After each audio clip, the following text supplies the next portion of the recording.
right here, sit down, right there, don't go nowhere, little baby gon' shake that, little baby gon' shake that, little baby gon' shake that, little baby gon' shake that, yeah, I like that, bring that, right here, sit down, right there, don't go nowhere, say yeah, I like that, bring that, right here, sit down, right there. What's up, y'all? We back with another video.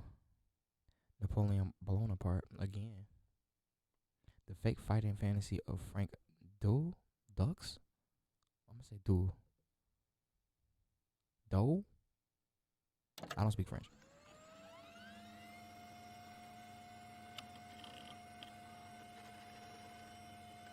Hello, Napoleon. You're quite good at turning me on. You should probably ignore that. One thing the ninja is famous for, I want to point out, is what is known as a death touch. The ability to hit someone, leave no bruise, no mark whatsoever, and yet kill them. It sounds like a James Bond movie, you realize. The ninjas were the James Bonds of Japan.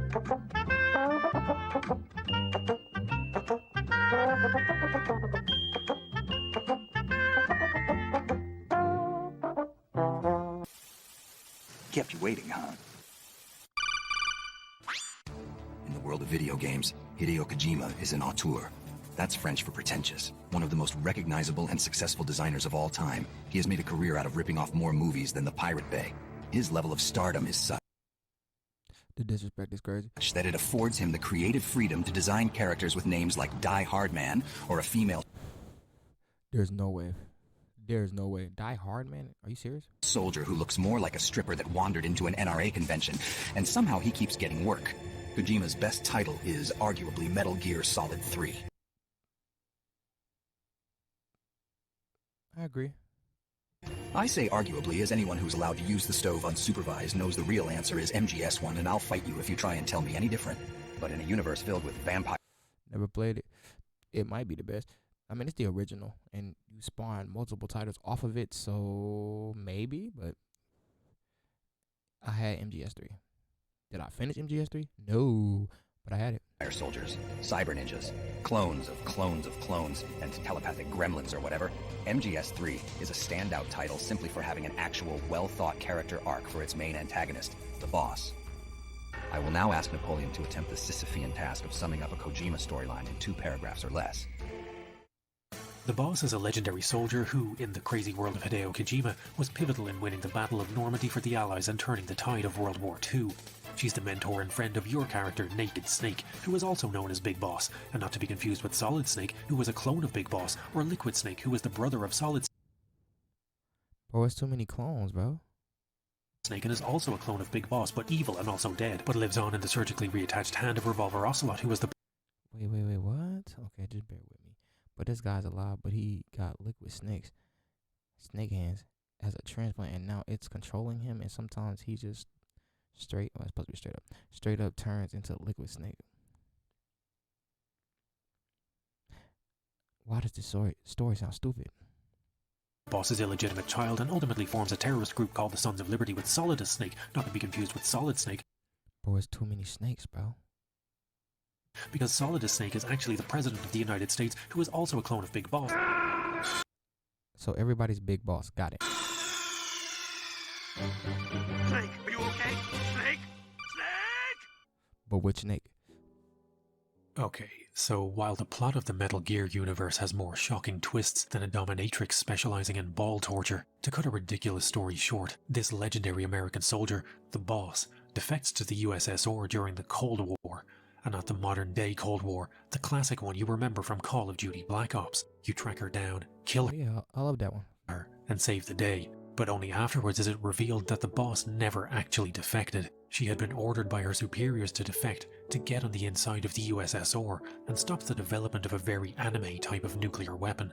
The Boss was so far undercover that in death, she sacrificed her name and reputation in service to her country. The public would never know that in truth, Like a real Itachi. this traitor, who traded everything for which the United States stands for communal farming and informing on your neighbor, had died as one of the greatest American patriots. Frank Dux is a soldier, spy, sexual It's Dukes. Okay. Frank Dukes. dynamo, and greatest martial artist of all time. He's the man who gave us his true life story in the form of Why he look like he was in that throwback Mortal Kombat movie? 98's greatest movie, Bloodsport. And I know what you're thinking right now, and the answer is, yeah, believe it or not, Bloodsport is allegedly a true story. Meet Frank Dux, the first American to win the Kumite, a deadly martial arts competition where the only rule is to win. He's been the subject of innumerable documentaries, interviews and articles, but as the years pass, Dux has become Bro, there's no way it's real. somewhat of a laughingstock, as claim after claim of his is debunked. But the more I learn about Dux, the more I begin to wonder, is he less Solid Snake and more the boss? A legendary soldier whose actions were so covert that he is doomed to be considered a fraud thanks to the fact that his work can never be revealed publicly. I mean, aside from that one time he wrote a book detailing them in great length, but okay, never mind, he voted. aside from that, this video aims to answer the question, is Frank Dux the secret man, the greatest American ninja, elite soldier, CIA Position Duke Cavalier. What the hell is he doing? He about to do a push-up? spook, child slavery abolitionist, Kumite winning What the hell is he doing? patriot of all time?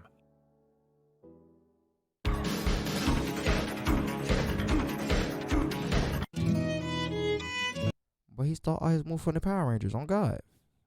He stole all his moves from the Power Rangers.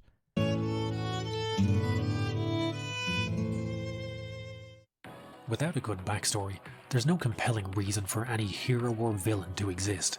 Frodo wants to destroy the One Ring out of an innate desire to rid Middle-earth of the evil that has corrupted his beloved Uncle Bilbo. My precious. Batman's parents are dead, and he never shuts up about it. Cue the Ace Vane. And Jeff Monson sprang to life as if from a genie's lamp out of a deep desire to see people fornicate without any financial strings attached. Frank Dux' origin story begins in 1956 in the ice-blasted, frigid hellscape of Toronto, Canada. But it's really boring, so let's skip ahead to when the interesting shit starts. In 1996, Dux wrote this. I know y'all hear this beat. The Secret Man, an ancient tome that chronicles his life, his loves, and all the top-secret missions he blundered his way through en route to becoming the world's greatest soldier spy martial arts CIA Green Beret karate champion of the world. For research purposes, and also because I paid She got the hands. 30 whole euros for the literary equivalent of a Shevchenko. Creed Greatest Hits album and want to get my money's worth, I'll be basing a lot of my observations on Frank's life and deeds from his very own autobiographical fanfiction. Like most kids, Oh, come on, man. Don't disrespect the autobiography like that, bro. Duke started training in martial arts as a way out of being bullied. A skinny Jewish kid living in a rough neighborhood in California, Dukes wanted to learn to defend himself, but after his first loss at a judo tournament, we almost lost the greatest martial arts career of all time. Wait a minute. Before it, a kid living in a rough neighborhood in California, La Grefe du Tiger? Tigre? Dukes wanted to learn to defend himself, but after his first loss at a judo tournament, we almost lost the Nah, bro. Do it in fast motion, bro. You doing it in slow motion, bro. That don't prove nothing to me, bro. Block the punch in fast motion. greatest martial arts career of all time before it had even begun. In the locker room post-tournament, a despondent Duke struggled to hold back his tears of rage and frustration and considered giving up altogether. It's at this point that anyone who has seen the other chronicle of the life and times of Duke, Throw punch. Bloodsport, will notice a significant diverging of his origin mythos. In Bloodsport, Dukes is introduced to the world of martial arts after his gang of pizza-faced preteen hoodlums attempt to steal a sword from the home of legendary martial arts instructor Senzo Tiger Tanaka. And not just any sword, this is the Kumite sword, a priceless, irreplaceable loot drop you get after beating like 300 other guys in unarmed combat. But in the Super rare loot drop. Secret Man, this never happens. Senzo Tanaka ghost dads his way into the locker room, materializing like the referee in IK+, and offering the kind of wisdom that only stereotypical, borderline mystical old Asian men can. And while I get that stealing a priceless artifact that Senzo probably picked up in Narita Airport's duty-free section is a bit more Hollywood than him kinda creepily appearing in the What the hell is he doing in what the hell is he doing? boys' locker room. I see you He working about to do a split. with the young kids. Do you have a favorite kind of spot for the younger ones? It's just one of many, many inconsistencies we'll find Damn, this song hitting. in the Frank Dux story. After their vaguely creepy locker room introduction, Dukes began his ninja training with Tanaka. But for a legendary martial arts instructor, Senzo Tanaka is more elusive than the ghost of D.B. Cooper. despite his status as an alleged Kumite winner and head of the Koga Tanaka. But for a legendary martial arts instructor, I know you see that footwork, sauce there, sauce. After their vaguely creepy locker room introduction, Dukes began his ninja training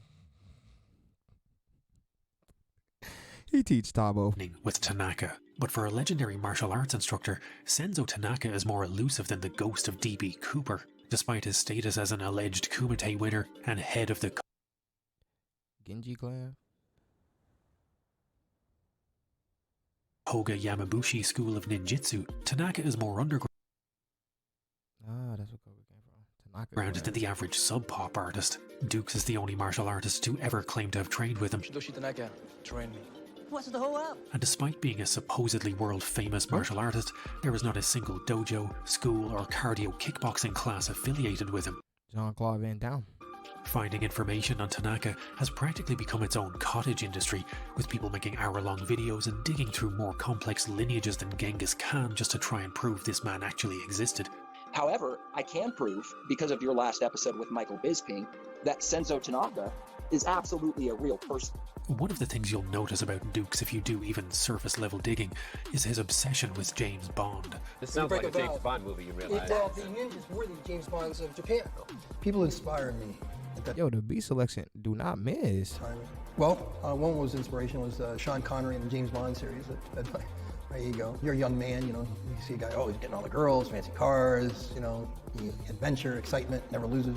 And so that, in my visualization, I said, well, that's who I want to be when I grow up. Written his own biography entitled The Secret Man. I want you to meet a real-life James Bond, folks, Frank Dux. Come on, Frank. There he is. Oh, my gosh, he's got a Bond girl. How are you? Good to see you. How you doing? Why you got an eye patch, though? Come on in. I think the man is going for a martini in the old Bond fashion with a Bond girl. Shaken, not stirred. If you're a spy, what are you doing on TV telling everyone you're a spy?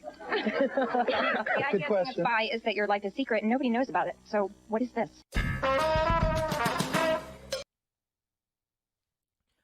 I'm just saying, though. What type of spy is a public spy? I've never seen a public spy before, bro. One place you can find Senzo Tanaka is in the James Bond movie You Only Live Twice. In it, a man named Senzo Tiger Tanaka commands an army of ninjas. Dukes explained this bizarre coincidence by stating that despite being more underground than the fucking sandworms of Arrakis, somehow Ian Fleming had heard.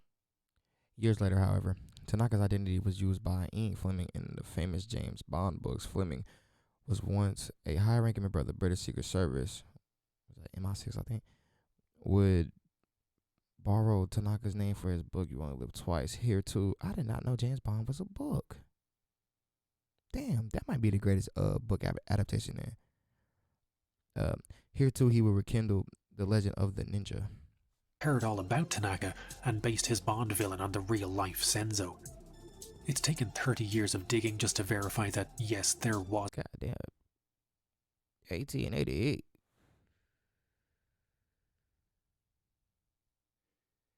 Evident date. I don't know what. Wait, I don't. Event date. What is that? What event? You telling me he lived till 1970? Damn. Was a man named Senzo Tanaka who lived and died in California at roughly the same times as Dukes claims. Tanaka came from an area of Japan called Kumamoto, which has historical links to a practice called Yamabushi, which is indeed very similar sounding to Koga Yamabushi, the branch of ninjutsu Dukes claims he trained. But before any Dukes fans among you break out the champagne and hand lotion, the only problem is Yamabushi is literally a form of meditation and mountain worshipping practiced by monks of that region. Yamabushi are considered part of Japan's Buddhist tradition. The literal translation of Yamabushi is Yama, meaning mountain.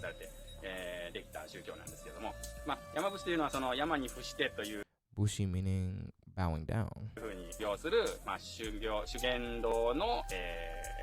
So a Yamabushi is a mountain priest or a novice. Not a single mountain hugger interviewed here was capable of performing the dim mak, or even aware of what a dim mak is. The history of Yamabushi dates back 1300 years.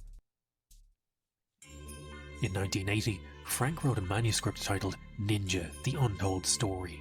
It's 160 pages of ninja fanfiction, yet somehow manages to be more painfully dull than having a limb amputated with a spoon.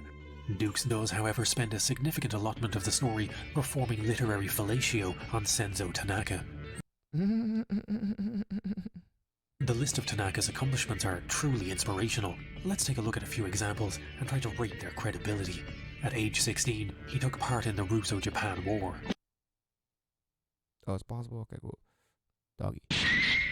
The 16-year-old Tanaka killed, possibly ninja'd, an entire host of high-ranking Russian officers. Doggy. Killed enough high-ranking Russian officers to make Joseph Stalin feel inadequate. Famous Russian lunatic dubious. Rasputin foresaw the arrival of how? Rasputin prophesied the coming of Senzo Tanaka. As it was prophesied, Tanaka ninja assassinated the mistress of the Tsar, Nicholas II, and then did a Godfather. Wait, what?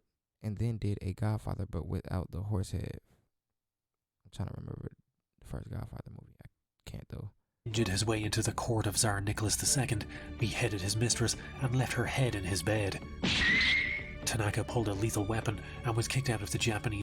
Tanaka ninja'd his way into the court of Tsar Nicholas II, beheaded his mistress, and left her head in his bed. Tanaka pulled a lethal weapon and was kicked out of the Japanese intelligence service. Was a loose cannon who played by his own rules, but goddammit, he gets his during World War II for being a loose cannon who didn't do things by the book. He moved to San Francisco where he ninja'd the fuck out of the entire Chinese mafia. They had Chinese mafia in San Francisco? During World War II for being a loose cannon who didn't do things by the book. He moved to San Francisco. Dolo? You tell him he went on a Dolo mission against a whole mafia. Francisco where he ninja'd the fuck out of the entire Chinese mafia. According to Dux, Senzo was regarded as the most famous ninja of his day, which seems about as useful as being the best guitarist in Nickelback or the hottest man on the Isle of Lesbos. I get a bunch of angry comments from pissed off hot guys from Lesbos. I am very obviously making a joke referring to the fact that the Lesbos is famous in Greek mythology for being producing world famous lesbians like Sappho. So before you all get, I don't know what that word is. I'm a hot guy from Lesbos and I'm getting so much punani. It's a joke. Calm down. The most interesting thing about this manuscript, once you cast aside all its bullshit and flimflammery, is not what it tells you, but what it fails to tell you, despite listing what game is this? Everything from high-profile assassinations to the heft and texture of his bowel movements. Not once does Frank mention that Senzo was a Kumite champion, which seems like a glaring oversight given the importance of the Kumite in Frank and Senzo's lives. Is it possible that Senzo Tanaka really was a legendary ninja and part of a lineage stretching back 40 generations? Maybe? Yes, but unlikely. There is, however, a far more plausible scenario. The real-life Tanaka would have been a 70 or even 80-year-old man when he met Frank Dux. Damn. And as old men are wont to do, he likely told a young and impressionable boy stories. Tales of his homeland, where an ancient clan of priests offer silent prayers to a mountain deity who returns nothing but a cavernous silence of its own, and whispers of warriors unseen, hiding in the hills, were used to quell unruly children. Behave yourself, or the invisible warriors, the shadow dancers of the sacred mountain will come and take you away. And maybe Frank enjoyed those stories just a little too much. That man about to do a jutsu? They did fire style? Earth style? Xenophanes was an ancient Greek philosopher who posited Xenophanes? That is a crazy ass name. The notion that if horses and oxen could learn to draw, they would draw the gods as horses and oxen. If Frank Dux drew a picture of God, he would be wearing black pajamas and swinging a katana. What ninja means someone whose spirit and skill is sharper than the edge of a blade. Huh? Is that what that means? But what is an actual ninja? Ultimately from Chinese roots, ninja comes from the Japanese word nin, endurance or stealth, and sha, a person. When combined, these characters roughly mean one who endures or one skilled in stealth. My only question is, how the hell is it from Chinese roots if it comes from a Japanese word? What? How does that make sense? Regardless of how Frank met Senzo, theirs was a love that bloomed on the battlefield. Senzo's nephews eventually got bored of ninja LARPing and went to do fun teenager things like squandering the gift of youth and dry humping. With no other competition for his affections, Frank was free to bask in Senzo's full attention, and bask he did. According to Dux' ancient ninja manuscript, Tanaka knew he was dealing with not just any teenager, but with the true heir to 40 generations of ninja cosplay. It's safe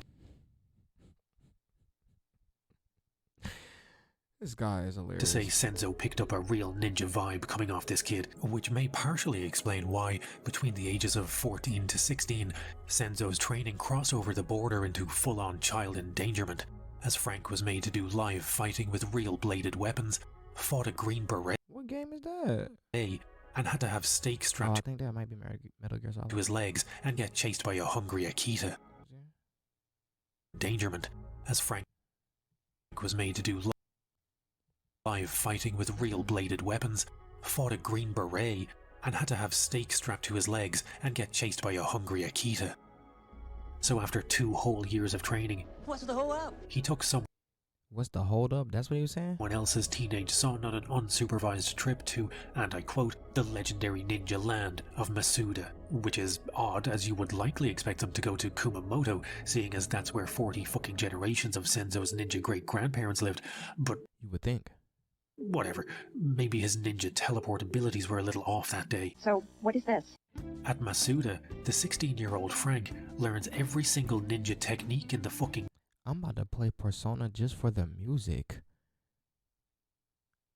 It's vibey. ninja book, and then challenges the entire Koga clan for the right to be called ninja. I'm not making this up or exaggerating. This is legitimately all in Frank's manuscript. A 16-year-old Canadian challenges an entire clan of Yeah, bro, Winstall. ninjas in the middle of a ninja village for the right to become a ninja.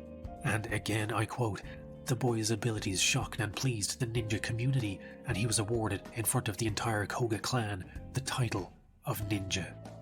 Having mastered the ninja arts before he had even mastered growing facial hair, Dux moved on to the next arc of the Frank Dux cinematic universe, his military career.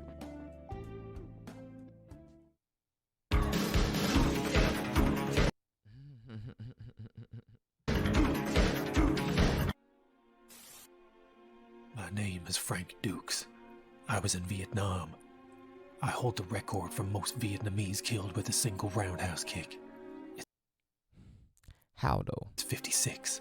That was in 1993 and they still haven't let me back into the country. Frank's accomplishments as the greatest Canadian ninja are only matched by his military record. Tell that dipshit to get fucked. Dux is the owner of more medals, ribbons and awards than the average Call of Duty lobby. If you can name a country, there's a better than average chance Frank has fought there. That knife is huge. Or conducted a covert operation, or maybe just banged a really hot chick there. Ain't nothing like a piece of pussy. Because if the secret man is to be believed, Frank Dux is slinging more pipe than legendary sexual hobgoblin Ishida Kim. Dux is an awardee of the Navy Cross, Silver Star, Bronze Star, Distinguished Service Cross, Navy Marine Corps Medal, Purple Heart, Medal of Honor, and Medal of Honor Allied Assault. I missed that game. In an issue of Black Belt magazine from 1980, Dux revealed that he even received awards for his knife fighting skills in active combat in Southeast Asia. Y'all take a good look at this lump of shit. His missions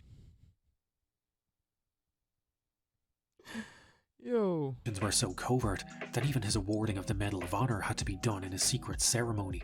All of us have taken an oath that we cannot go and get too much into the details by reason of the fact of security concerns. Big job. But he was into special operations, and then, of course, operating with other government agencies. He's a Vietnam veteran who conducted secret missions in Laos as part of Operation Sanction. In a tale straight out of an 80s Nam movie, Dux was the sole survivor of his entire team, though he didn't exactly escape unscathed. He was lucky to make it out alive, limping across the border into Thailand after receiving several bayonet wounds in his stomach and shrapnel in his back. Everybody gotta die sometime, Ray. Damn, what the hell happened to his face? He worked for the CIA, NSA, FBI, and NordVPN. Speaking of NordVPN... No way.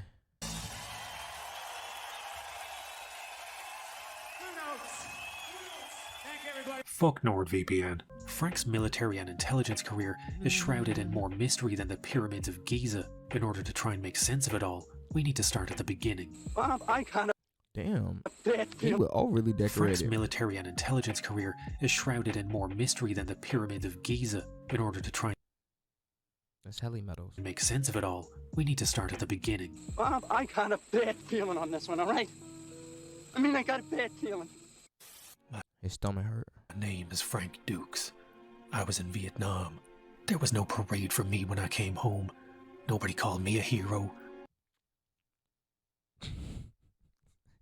Wait. Oh, no, it can't be him. Nah, that might be him. But why is his name Shidoshi? And why the hell is he a world heavyweight champion undefeated for 5 years? Okay, cool. Mr. Frank W. Dux has achieved international fame and recognition as a leading expert in self-defense and personal growth. He has personal growth. What? Personal growth? What? Whatever. He has been the subject of numerous articles, film, and television features from 1975 to 1980. Mr. Dux reigned undefeated as a full-contact Kumite World Heavyweight Champion. He broke 4 world records. Who wrote this? His uncle? Yeah, 4 world records. We broke 4 world records in single tournament. Most consecutive knockouts, 56. Damn, he like that. He like that. Fastest knockout, 3.2 seconds. He like that. Ew. Aside from the articles I wrote about. And fastest recorded punch, 0.12 seconds. Okay, I guess. With knockout. The hell? About myself. But life isn't gonna just hand you the Medal of Honor. Like, bro, he wrote that, bro. So I award. There's no way. There's no parade for me when I came home. Nobody called me a hero. Aside from the articles I wrote about myself. In 1975, he was awarded the red, white belt. Okay, buddy. For overall excellence in teaching in the martial arts. Red, white belt. What? This honor has only been awarded 3 times since the turn of the century. One of the recipients was Frank, master instructor, the renowned Senzo Tiger Tanaka, under Tanaka knowledge, I guess, or tutelage. I can't really see the end of that word. Mr. Dukes, whatever, became the first and only. What is that? Is that accidental? Is that word accidental? There's no way. But life isn't gonna. Oh, occidental. I guess that's what that word is.